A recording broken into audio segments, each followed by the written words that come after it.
اس کے بعد عشاء کی نماز پڑھیں، عشاء کی نماز کے بعد ہاتھ میں تسبیح لیں، 700 مرتبہ نادیلی پڑھ کے اللہ پاک کی دربار میں دعا مانگیں، اور اگر 700 مرتبہ نہیں پڑھ سکتے تو 108 مرتبہ نادیلی پڑھیں، اور پھر 108 مرتبہ سورہ قدر پڑھیں۔ اگر وقت ہے تو 700 مرتبہ پڑھیں، اگر وقت کم ہے تو 108 مرتبہ پڑھیں، اور پھر اللہ پاک کی دربار میں اپنی حاجت پیش کریں۔ دیکھیے گا آپ کی دعا اسی پل قبول ہو جائے گی جب آپ نے دعا مانگی ہوگی۔ ایک نماز شب قدر کی رات پڑھی جاتی ہے، وہ ویسی نماز پڑھی جاتی ہے جیسے فجر کی نماز پڑھی جاتی ہے، لیکن اس میں صرف ایک سورہ کو 70 مرتبہ پڑھا جاتا ہے، یعنی پہلی رکعت پڑھیں گے، اس پہلی رکعت میں سورہ حمد کے بعد سورہ قدر پڑھیں گے، اور سورہ قدر کو 70 مرتبہ پڑھیں گے، اور پھر جب دوسری رکعت پڑھیں گے، دوسری رکعت میں سورہ قل هو اللہ احد جب سورہ الحمد کے بعد پڑھیں گے تو اس کو بھی 70 مرتبہ پڑھیں گے۔ پھر نماز کو ویسے ہی ختم کریں گے جیسے آپ فجر کی نماز ختم کرتے ہیں۔ نماز ختم کرنے کے بعد پھر سے ہاتھ میں تسبیح لیں اور پڑھیں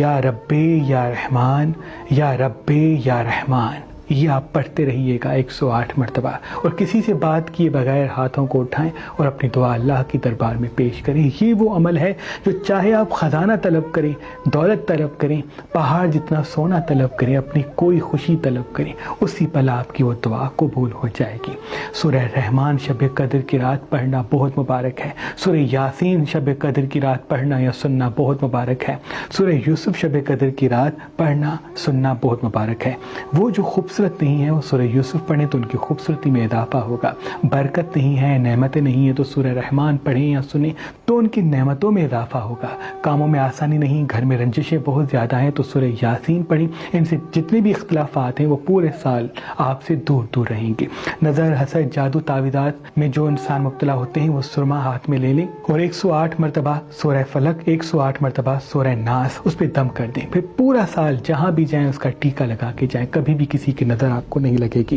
گلاب پہ خاص عمل کیا جاتا ہے، 108 مرتبہ سورہ قدر گلاب کے پھول پہ یا گلاب کی خوشبو پہ آپ دم کر دیں، اور وہ خوشبو جہاں بھی لگا کے جائیں گے تو ہمیشہ توجہ کا مرکز رہیں گے۔ جتنا ہو سکے شب قدر کی رات خود کو مطمئن رکھیں، غصہ کرنے سے دوری اختیار کریں۔ جتنا مطمئن ہوں گے، جیسی آپ کی سوچ ہوگی، جیسی یہ رات آپ گزاریں گے، آنے والا پورا سال آپ کا ویسا ہی ہوگا۔ اگر کسی کو تکلیف دی ہے تو ان سے معافی مانگ لیجیے گا، کوئی روٹھا ہوا رشتہ ہے تو اس کو منا لیجیے گا، اگر کوئی گھر میں ناراض ہے تو کوشش کر کے خود پہل کر کے ان سے بات کیجیے گا، تو یقین جانے آپ کی دعاؤں کو پرواز ملے گی۔ بعض مرتبہ ہماری دعائیں اس وجہ سے قبول نہیں ہوتی کہ کہیں نہ کہیں ہمارا رشتہ اللہ کے بندوں سے ٹوٹا ہوا ہے۔ جو انسان اللہ کے بندوں سے رشتہ توڑ دیتا ہے تو اللہ بھی اس انسان سے رشتہ توڑ دیتا ہے۔ تو جتنا ہو سکے عورتوں پہ ظلم نہ کیجیے گا، شب قدر کی رات بچوں کو نہ ڈانٹیے گا، روٹھے ہوئے دوستوں کو منائیے گا، کوئی بزرگ ہے، ماں باپ ہیں تو